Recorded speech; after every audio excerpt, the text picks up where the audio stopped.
y es que uno de los atributos de Dios es que Él es soberano. Él es soberano. Eso quiere decir que el Señor hace lo que Él quiere, como Él quiere, cuando Él quiere.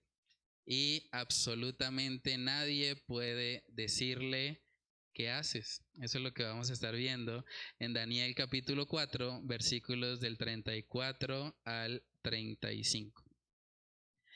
Daniel capítulo 4, versículos del 34 al 35. Ese contexto tiene que ver con Nabucodonosor y el momento en el que su corazón se enalteció y el Señor permitió realmente una aflicción que le ayudó a Nabucodonosor también a reflexionar y al final reconocer la soberanía de nuestro Dios. Entonces, si alguien tiene ahí el texto de Daniel capítulo 4, versículos del 34 al 35, puede leerlo.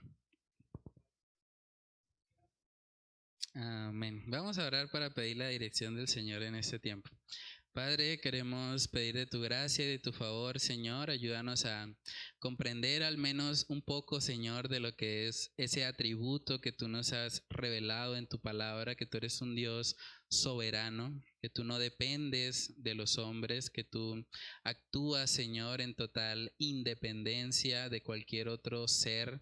Padre, oramos para que tú nos ayudes, a pesar de lo limitados y frágiles que somos, a comprender un poco más, Señor, de lo que es uno de tus atributos, Señor. Ayúdanos a comprender desde nuestra finitud, desde nuestra limitada comprensión humana, un poco de lo que es tu grandeza, de lo que es tu carácter, tus atributos. Padre, oramos para que nosotros podamos llevar también este atributo tuyo a la práctica en nuestras vidas, Señor, porque si tú eres un Dios soberano, si tú estás al control de todas las cosas, realmente no hay razón legítima para nosotros estar preocupados o angustiados, Señor, porque sabemos que tú estás al control y que en últimas tú vas a obrar conforme a tu buena, agradable y perfecta voluntad, Señor.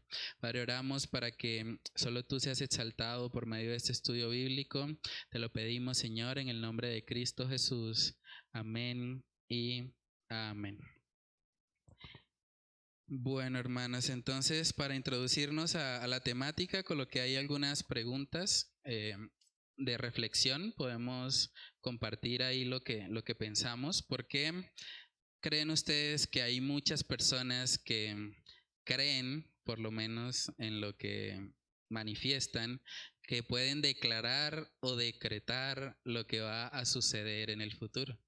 Es muy común, de hecho, para esta época más o menos del año, que la gente empieza a decir, bueno, el 2023 se viene el año de...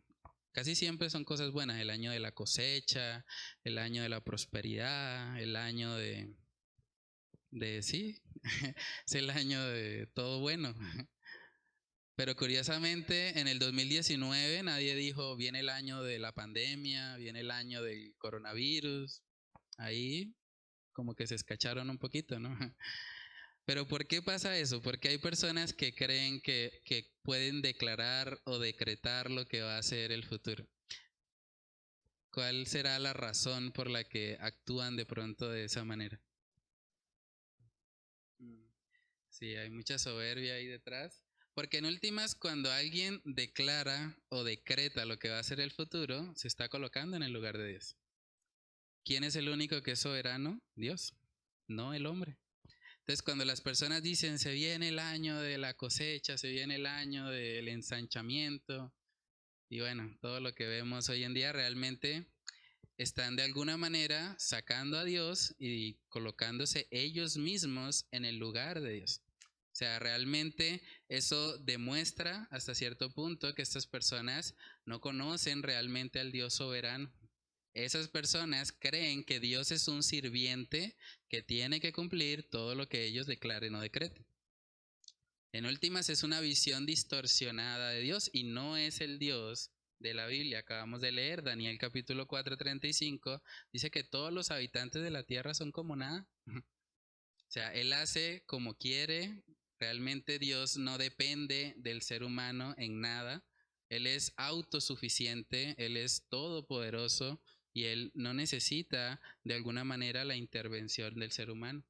Ahora, a mucha gente le gusta de alguna manera especular con esto para que en dado caso de que algo de lo que dijeron se llegue a cumplir, puedan recibir de pronto un reconocimiento, una vanagloria.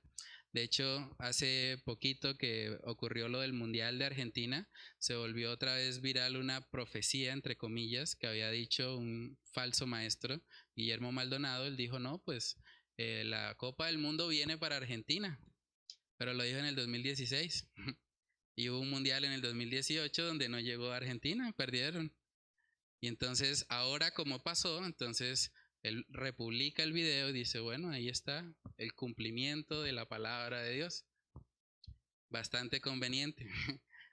Pero realmente así funciona mucho de lo que vemos en la mayoría de estos círculos, de pronto más de tendencia carismática, como que de alguna manera están jugando un poco a ser Dios y cuando algunas de las cosas que dicen se cumplen, entonces ellos se jactan y dicen, si ve, yo soy un hombre de Dios, soy un profeta, soy alguien que Dios usa y demás. Pero debemos tener mucho cuidado con esa manera de pensar y sobre todo también con esa manera de orar a Dios. Nosotros cuando vamos a orar a Dios, no vamos a orar como si Él fuera nuestro sirviente. Vamos a orar reconociendo que Él es soberano, que Él no tiene necesariamente por qué cumplir con lo que nosotros le estamos pidiendo. Si Dios no quiere, no lo va a hacer y punto. Y deberíamos estar contentos y satisfechos con eso porque su soberanía también habla de que sus planes son mejores que los nuestros. Preguntémonos, ¿tiene sentido que un Dios soberano cumpla con todo lo que sus criaturas le piden? ¿Qué pasaría si Dios cumpliera todas las oraciones que le hacen? O sea, imagínense, no sé, un cristiano, otro Big Bang. Por ejemplo, volviendo al ejemplo del Mundial, ¿qué tal un cristiano argentino orando para que Argentina gane el Mundial? Y otro en Francia orando pues para que Francia gane el Mundial. Entonces, ¿qué hace ahí el Señor? Entonces, empatan 3-3. No, mentiras. Pero realmente algo que sí vemos muy claramente y de hecho no tendría ningún sentido el hecho de que Dios respondiera a todas las oraciones que le hacen. Porque en última sería un Dios maleable, sería un Dios que de alguna manera se mueve básicamente en función de lo que los seres humanos le pidan. Pero eso no es lo que vemos. ¿Mm? Sí, hay algunas cosas que el Señor sí en su misericordia y soberanía nos concede. Sí,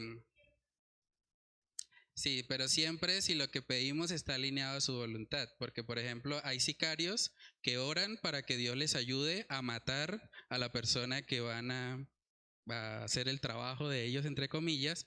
Obviamente eso es una oración que no está alineada a la voluntad de Dios, porque Dios dice, no matarás. Entonces, si alguien está orando, Señor, ayúdame a matarlo, que le pegue el tiro y que se caiga y que, mejor dicho, inmediatamente sea muerte instantánea, pues es una oración en la que el Señor obviamente no se agrada y pues no necesariamente el Señor va a cumplir algo como eso. Entonces hay que siempre ir a la palabra para permitir que el Señor nos muestre realmente cuáles son las oraciones que el Señor responde. Nosotros vemos a la luz de la palabra que el Señor responde las oraciones que están alineadas a su voluntad, o sea, a su palabra. ¿Sí? Entonces, y vamos a hablar un poquito acerca de eso porque es curioso ver que incluso nuestro Señor Jesucristo, antes de ir a la cruz, Él estaba orando al Señor para que si fuese posible pasara de Él una copa y vemos que el Señor no le respondió, sí le respondió, pero no le respondió afirmativamente, ¿sí? Entonces... Exacto, porque la voluntad de Dios siempre va a estar por encima de la voluntad del hombre. Sí, eso digamos es lo que, bueno, lo que estamos hablando de la soberanía de Dios. O sea, si Dios está por encima del hombre y de nuestros propios deseos, entonces cuando nosotros oramos siempre debemos orar como nuestro Señor Jesús lo hizo.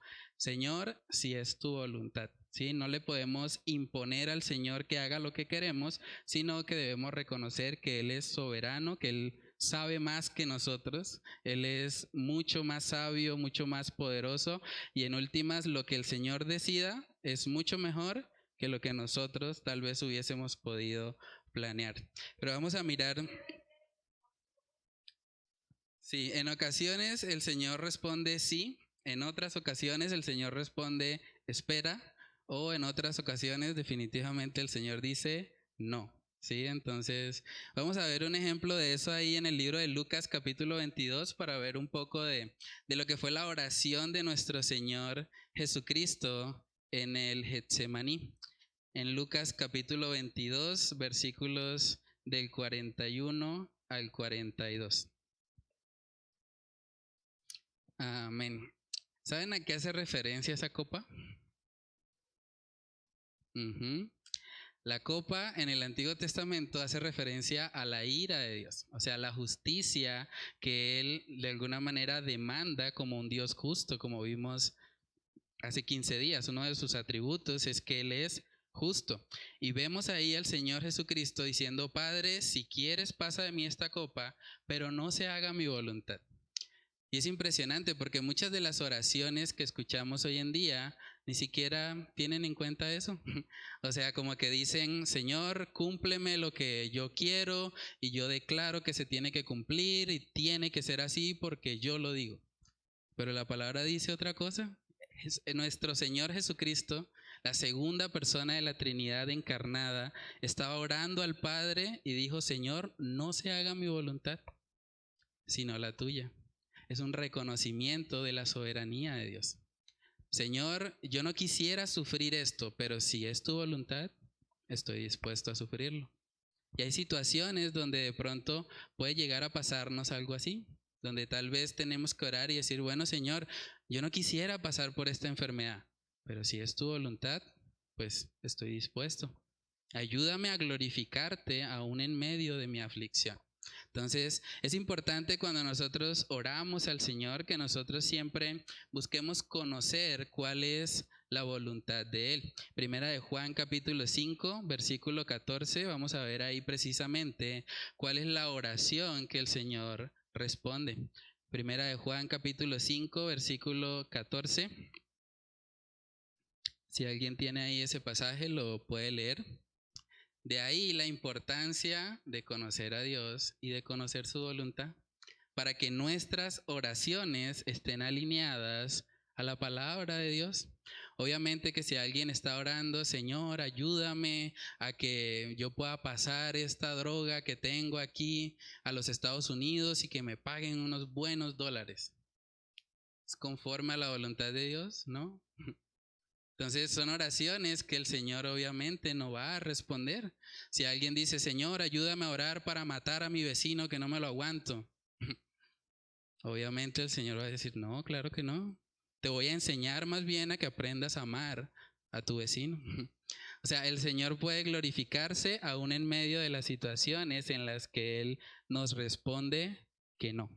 Entonces, es curioso porque si hablamos de que Dios es soberano, una pregunta que puede llegar a nosotros es, bueno, ¿y entonces para qué oramos?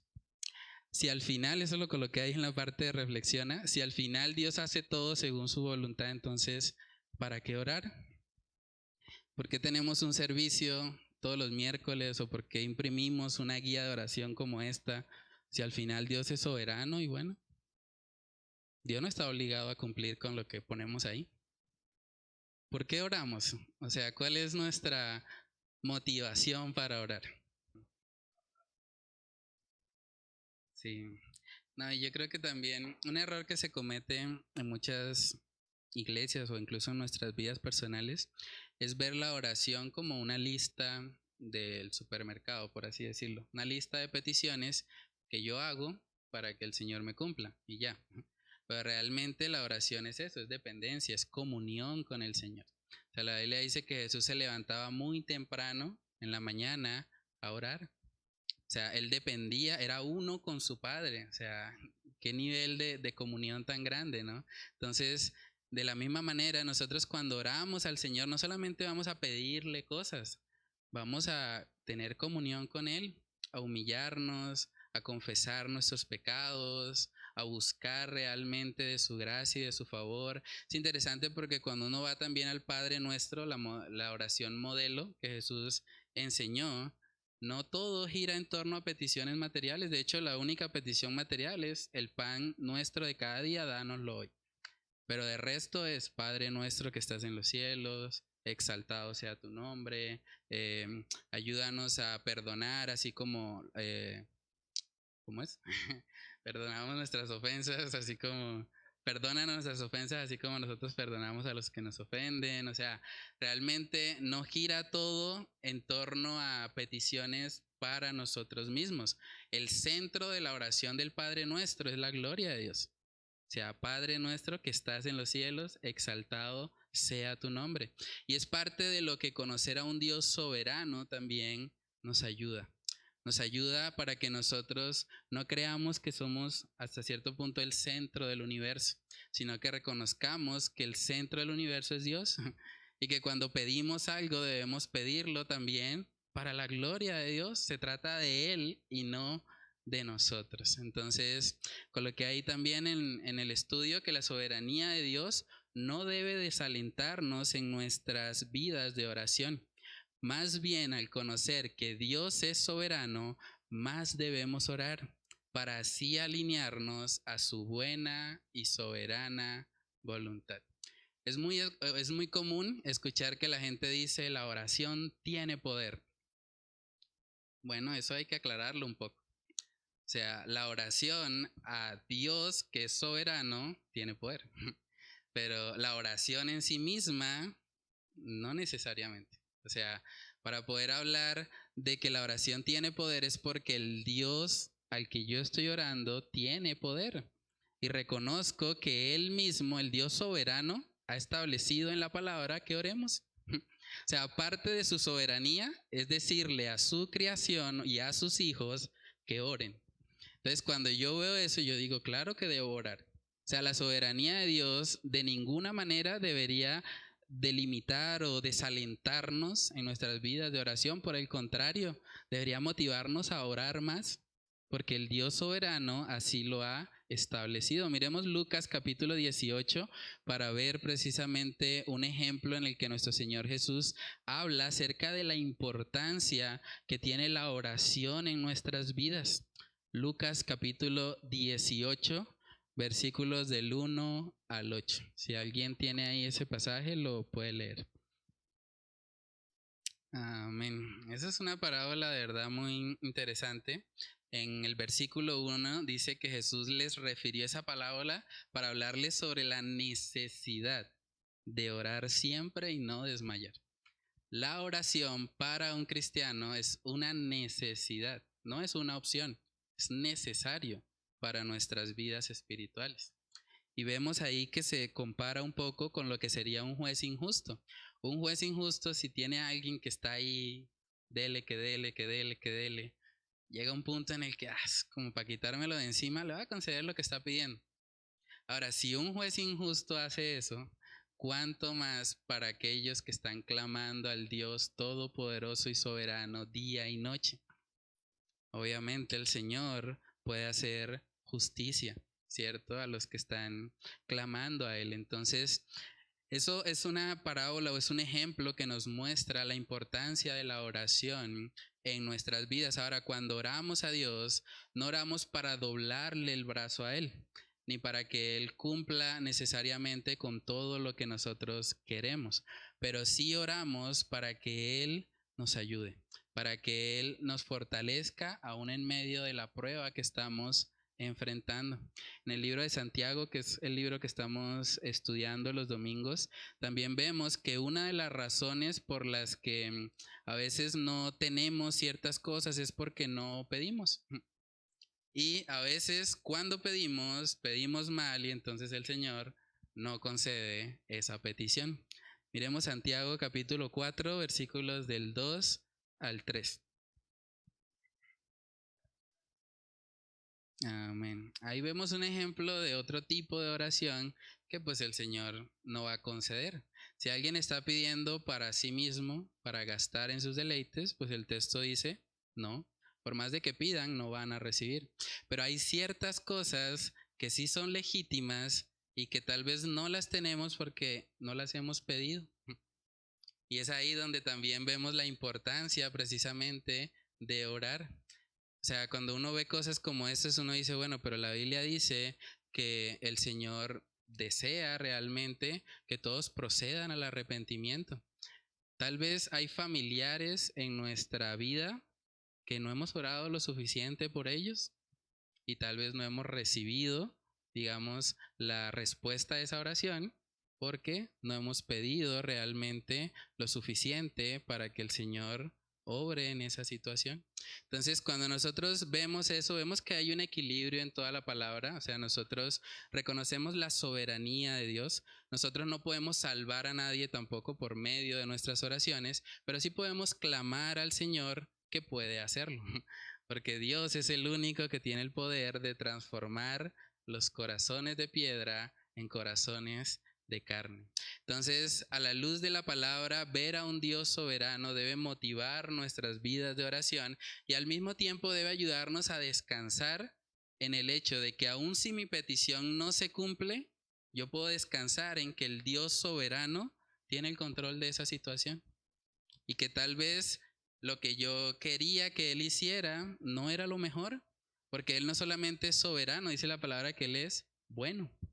Por lo tanto, Él va a actuar conforme a esa naturaleza bondadosa que hay en Él.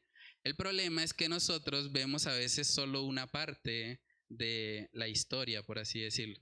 Digamos que Dios ve todo el panorama completo, nosotros vemos una parte pequeña y pensamos acá, uy, Dios no está respondiendo a mi oración, entonces Dios es malo. Pero resulta que más adelante en la historia, Dios que ya conoce ese futuro, Dios sabe que más adelante voy a poder entender por qué Él está negándome una oración o me está diciendo espera, porque Él tiene un plan mejor más adelante. Entonces, eso en la práctica obviamente es difícil, digamos, cuando alguien está enfrentando el sufrimiento, el dolor, una situación difícil. Realmente cuesta reconocer eso y de alguna manera ver un poco más allá de la situación en la que nos encontramos. Pero cuando nosotros precisamente meditamos en ese atributo de Dios de que Él es soberano, podemos descansar en Él. Y de verdad que conocer la soberanía de Dios es algo que debe traer un alivio espiritual a nuestra vida. Gracias a Dios que mi vida no depende de mí. Qué peligro sería que mi vida dependiera de mí. O sea, Dios tiene el control de todo. Coloqué también ahí en la parte de aplica. Muchas personas al estudiar la soberanía de Dios han llegado al extremo de querer culparle a Él por todas las cosas aparentemente malas que suceden en sus vidas. Pero en realidad toda la maldad que vemos hoy en día es el fruto de las malas decisiones de los hombres. Desde el principio Dios creó todo bueno en gran manera. Pero justamente las malas decisiones de los hombres son las que dañaron esa bondad. Vamos a mirar Génesis capítulo 1, versículo 31 para ver la conclusión a la que el Señor mismo llega después de haber hecho toda su creación. Génesis 1:31 vemos ahí el final del día 6 de la creación y vamos a ver las palabras que Dios mismo dijo cuando finalizó su obra. Amén. El día sexto fue el último día en el que el Señor estuvo haciendo su creación, ¿cierto? Y vemos que las palabras que Él dijo fue bueno, que todo eso, todo lo que Él había hecho, era bueno en gran manera. Entonces, ¿por qué vemos maldad?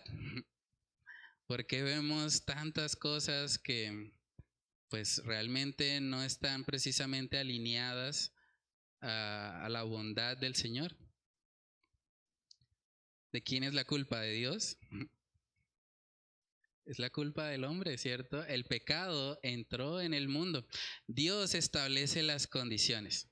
Dios dice, bueno, yo he creado a estos seres humanos y les voy a colocar unas normas, unas reglas, porque yo soy su creador, soy el soberano sobre sus vidas y los voy a limitar, les voy a decir que ellos no deben comer de este árbol. Y Adán llega y dice, no, pues a mí no me importa lo que el Dios soberano, bueno, haya dicho. Yo lo hago a mi manera. Yo soy el propio ser soberano y por lo tanto no me voy a regir bajo el estándar que Dios ha dicho. La consecuencia de eso la seguimos viendo hoy en día. El pecado entró en el mundo por un hombre y la desobediencia pasó a todos. Vamos a mirar Romanos capítulo 5 en el versículo 12 para ver precisamente cómo la palabra siempre atribuye la responsabilidad de la maldad al hombre, no a Dios. Romanos capítulo 5 en el versículo 12. Si alguien tiene ahí ese texto, lo puede leer. Amén. El problema principal del ser humano es el pecado. De hecho, Dios está hasta cierto punto por encima del bien y del mal, porque Dios es el que da la ley. Dios es el que dice, bueno, este es el estándar, yo lo establezco. Vamos a ver también más adelante que Dios es legislador. O sea, Dios es quien determina qué es lo bueno y qué es lo malo. Y Él mismo ha establecido un estándar en el que Él dice, bueno, si ustedes hacen esto, pues van a sufrir estas consecuencias. La paga del pecado es muerte. ¿Quién dice eso? Dios. Él como soberano ha establecido que hay una consecuencia para cada acción malvada que nosotros cometemos. Parte de la consecuencia del pecado, y lo vemos también ahí en el libro de Génesis, es precisamente que la tierra fue maldecida. A veces uno se pregunta, uy, pero ¿por qué hay tanta maldad, virus, enfermedades de todo tipo, enfermedades muy dolorosas, crónicas? ¿Por qué hay tanto de eso en la tierra si Dios en últimas había hecho todo bueno en gran manera? Y la respuesta es pecado. El pecado es un asunto serio. El pecado ha traído todas esas consecuencias.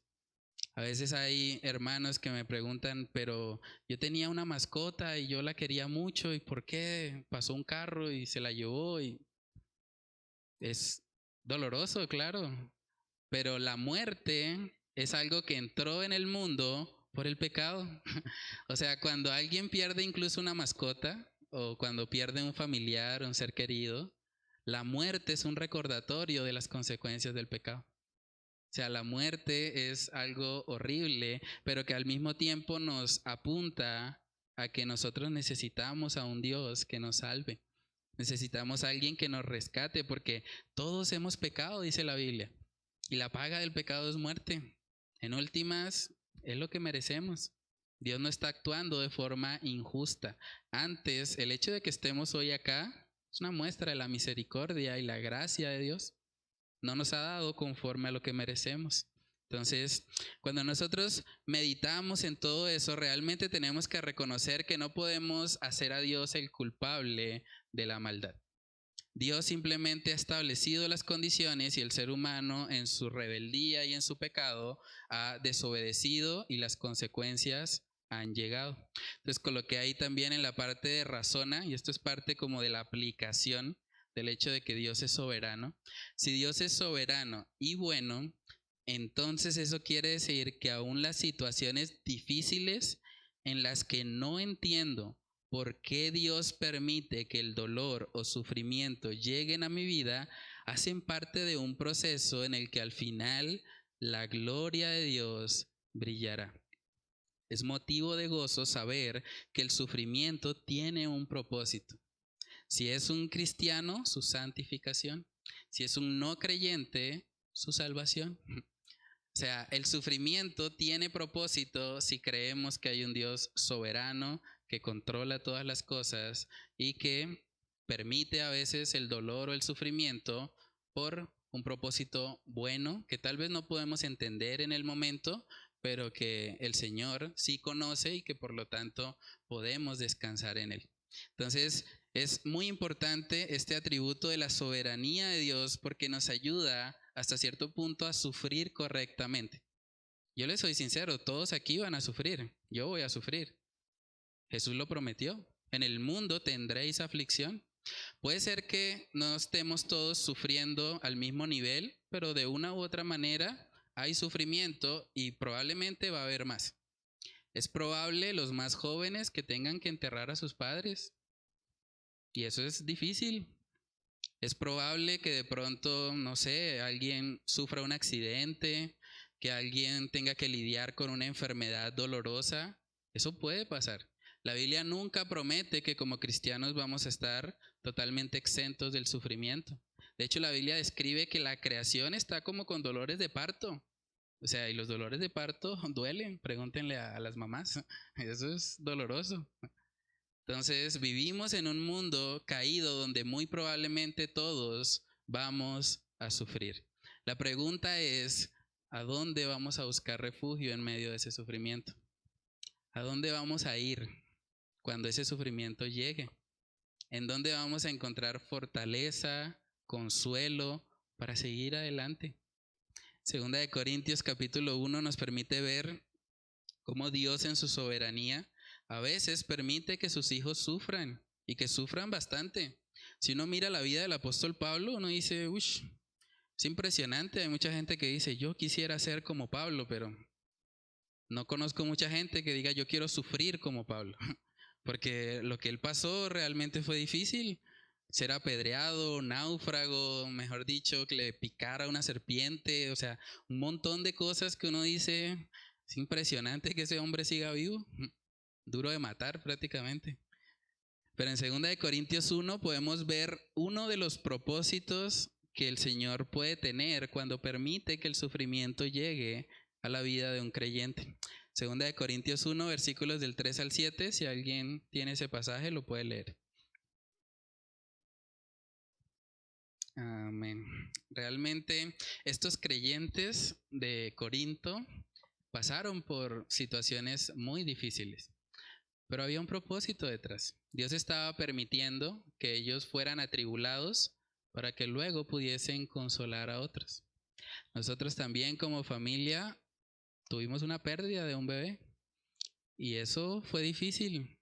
Fue un diciembre, fue más o menos para esta fecha, de hecho, hace unos 2 años. Y era muy difícil porque mi esposa tenía que tener un aborto, pero natural. O sea, su cuerpo mismo estaba expulsando al bebé porque hubo un problema en la formación, era un embarazo anembrionado.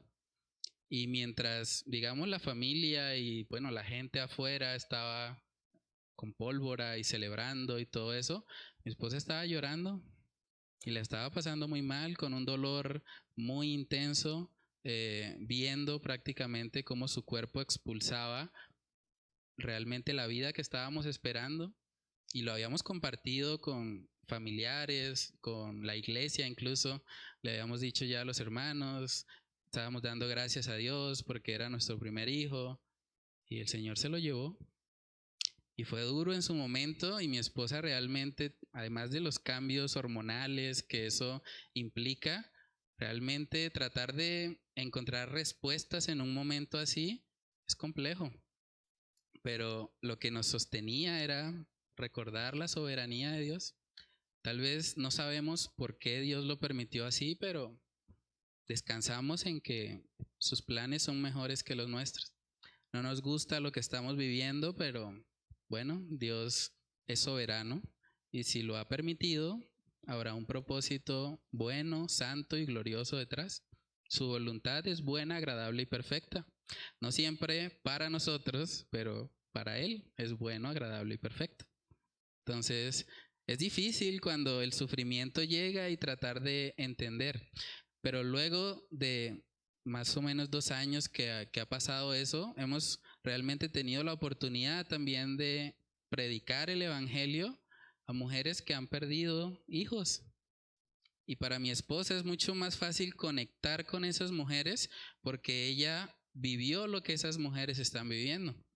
Entonces, cuando nosotros pasamos por un momento de aflicción y de sufrimiento, tal vez no sabemos si lo que el Señor quiere es enseñarnos en medio de esa tribulación para que luego nosotros consolemos a los que también están atribulados.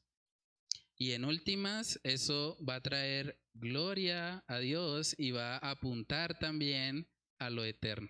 Yo creo que la razón también por la que a veces nos cuesta un poco todo esto del problema del mal y del sufrimiento y del dolor es porque también tenemos mucho la mirada puesta en este mundo. O sea, imagínense lo glorioso que será un día ir al cielo y poder pensar, bueno, sí sufrí 2, 3 años en la tierra, digamos, pero ese sufrimiento sirvió para que el Señor salvara un alma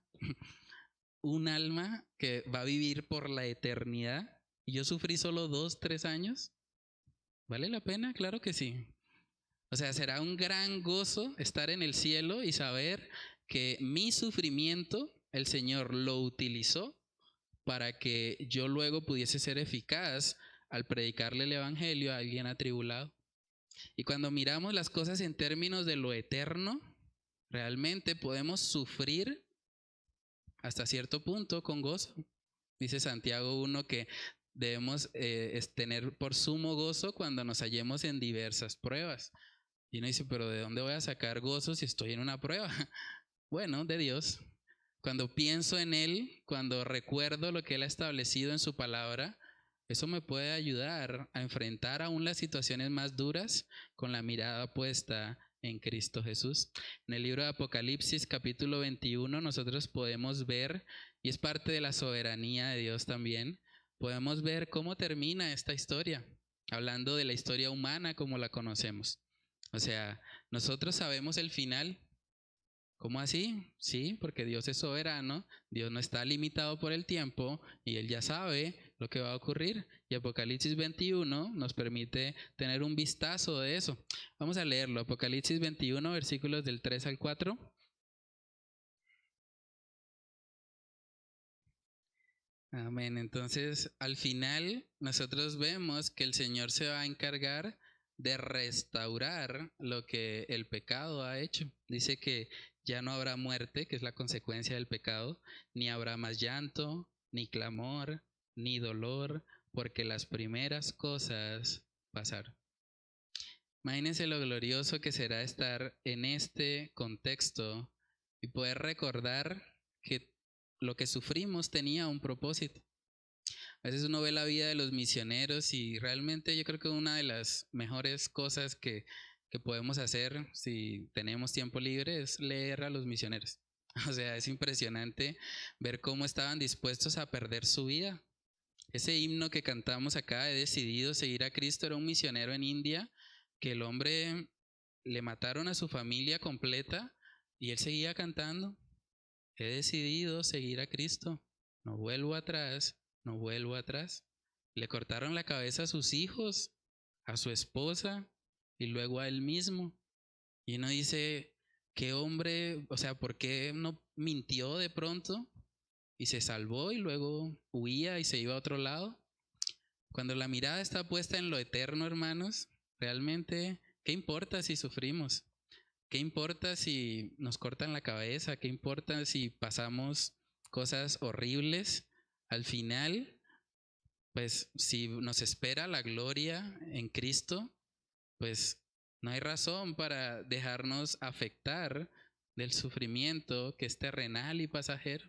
Entonces, realmente la soberanía de Dios debe producir en nosotros un gozo, debe producir en nosotros esa satisfacción de saber que el Dios todopoderoso y bueno está al control, de que nada se escapa de su voluntad. Dice la palabra que Él tiene contados aún los cabellos de nuestra cabeza. O sea, el Señor nos conoce aún más de lo que nosotros nos conocemos a nosotros mismos.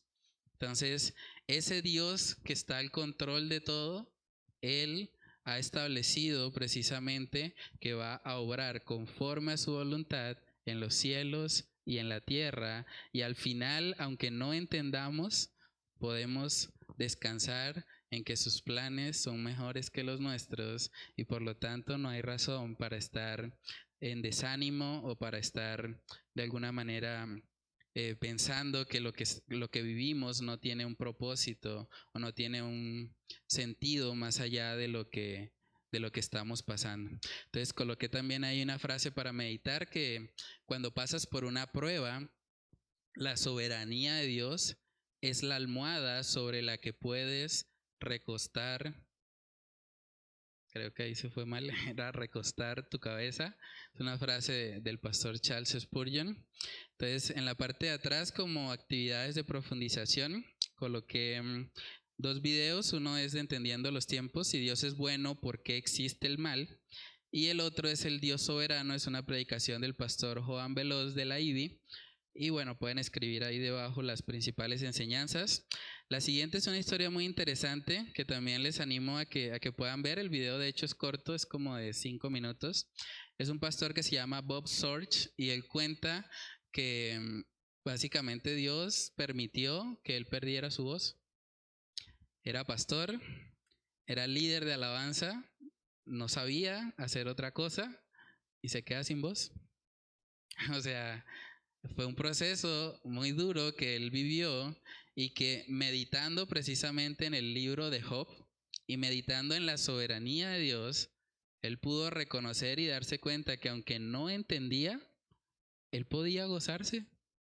Job probablemente tampoco entendió por qué sus hijos murieron, los primeros hijos, porque listo, que el Señor le restituyó después, pero los hijos, las almas de esos hijos que perdió, ¿qué pasó con ellos?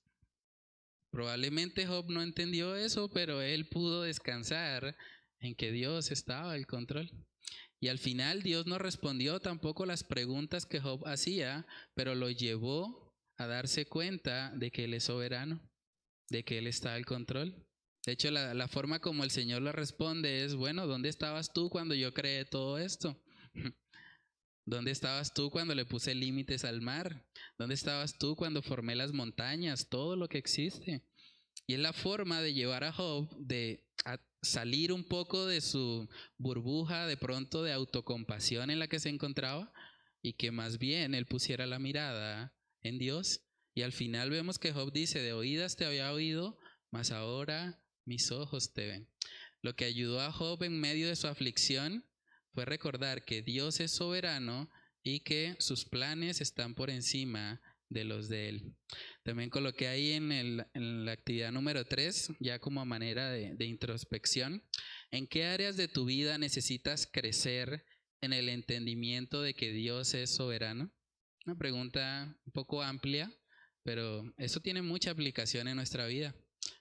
Tal vez en las finanzas, hay gente que cree que todo depende de sí mismo y que tengo que esforzarme para ganar más. O estoy reconociendo, bueno, Dios en su soberanía me ha permitido llegar hasta este nivel económico y ya, y debo aprender a gozarme con eso. O en qué otra área de mi vida, la soltería tal vez, algunos están pensando, me estoy quedando, no hay nadie, bueno, me voy a quedar solo forrando Biblias o cosas por el estilo.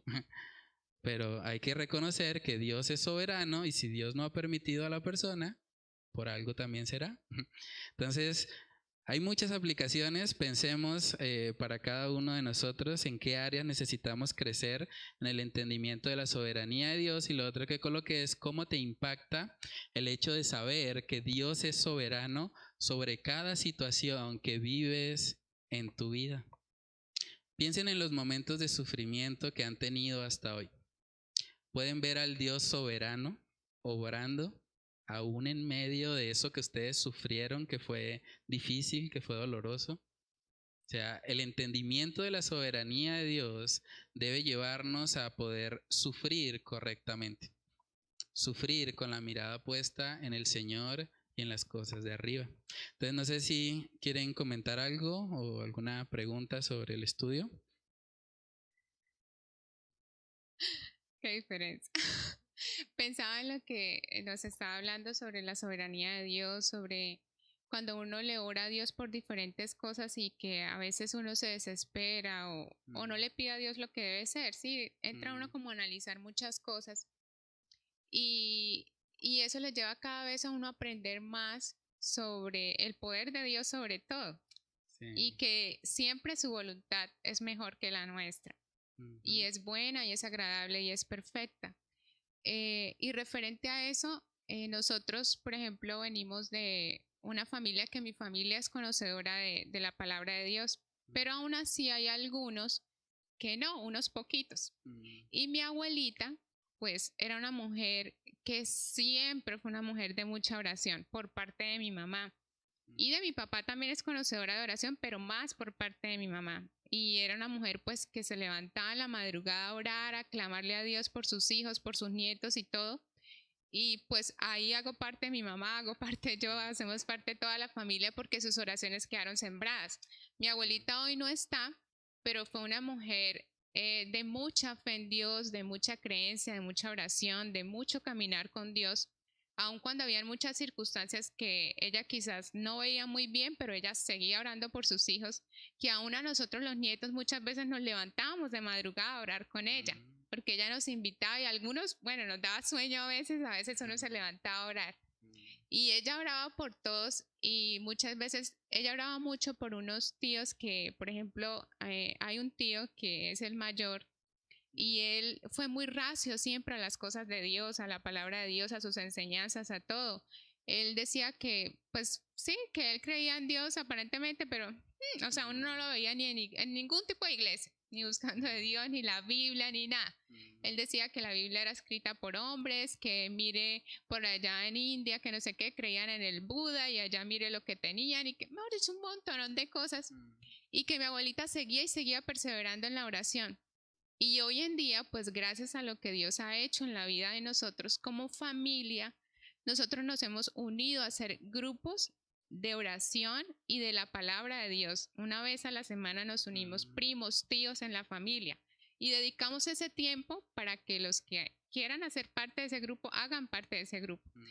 Y gracias a Dios hemos visto la mano de Dios y el obrar de Dios, que al pasar el tiempo y que aunque mi abuelita no vio eso y oró tantos años por su hijo mayor, hoy en día el pastor ya está reconociendo a Dios. O sea, ha hecho Dios algo tan grande que reconoció ya que existe un Dios, que la Biblia es hecha por Dios, y a su familia y a su esposa, que su esposa era muy católica. Y a veces uno decía, ella creía mucho que en los padres, en la forma como ellos oraban, todo. Y hoy en día ella está siendo parte también del grupo de oración y de la palabra de Dios que nosotros estamos haciendo como familia. Y esto gracias a Dios, a las oraciones que quedaron sembradas por mi abuelita y a la misericordia de Dios, y que Dios también nos ha movido a nosotros como familia a unirnos, a no desfallecer, como usted nos acabó de mencionar, a uno no rendirse y a seguir de verdad confiando en Dios, y que aunque a veces uno no ve las cosas en el momento, pero Dios sabe el momento exacto. Y hoy en día, pastor, pues cuando mi abuelita falleció no estaban pues sus hijas, o sus hijas estaban muy pequeñas, las hijas de mi tío, y hoy en día ya sus hijas se están involucrando, él, su esposa, y nosotros de verdad, o sea, nos quedamos aterrados, cómo es Dios de lindo, de misericordioso, y cómo es el obrar de Dios, que su tiempo es perfecto y que nunca las oraciones pasan desapercibido. Simplemente Él sabe en qué tiempo hace las cosas. Sí, eso sí es muy cierto. Nosotros también tenemos un caso, el de la hermana Beatriz, la mamá de la hermana Rosita. Ella era una señora muy difícil.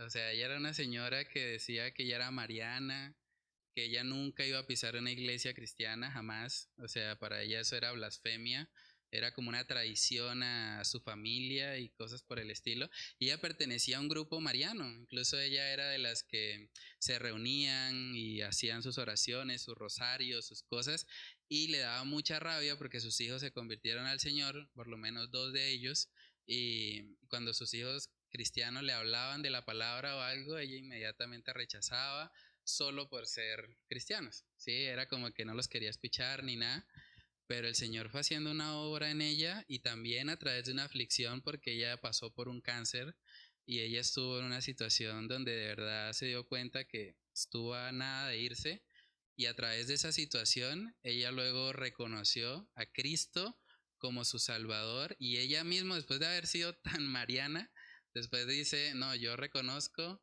que María no es mi salvadora, mi salvador es Cristo, y María fue un instrumento de Dios, pero no debo orarle, no debo adorarle, el único digno de adoración es Cristo. Y ver eso en una señora de más de 80 años es impresionante. A veces pensamos, no, es que ya no, eso ya es abuelito, abuelita, eso ya se queda así.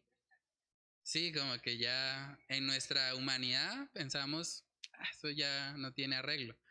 Pero en el caso de ella, sí, para Dios nada es imposible y en su momento, sí. Pasa mucho también con los niños, o sea, muchos maestros de escuela de niños tal vez no son conscientes de lo que las oraciones que ellos están haciendo por esos niños, más adelante, tal vez ni siquiera lo van a ver, pero a futuro muchos reconocen. Yo me acuerdo de mi maestra de escuela dominical, me acuerdo lo que me enseñó, y aún incluso muchos de los que están hoy en día en la cárcel, lo que más recuerdan son las clases dominicales, los que fueron criados de pronto en iglesias. Ellos recuerdan, estando en la cárcel, por qué no le hice caso a la maestra de escuela dominical, por qué no seguí en la iglesia y demás. Y como que el Señor a su tiempo permite de pronto que esa semilla crezca y dé fruto, ¿no? Entonces, sí, no sé si alguien más quiere comentar algo o terminamos. Bueno, vamos a orar y a pedirle al Señor que Él nos ayude a poner en práctica lo que hemos aprendido.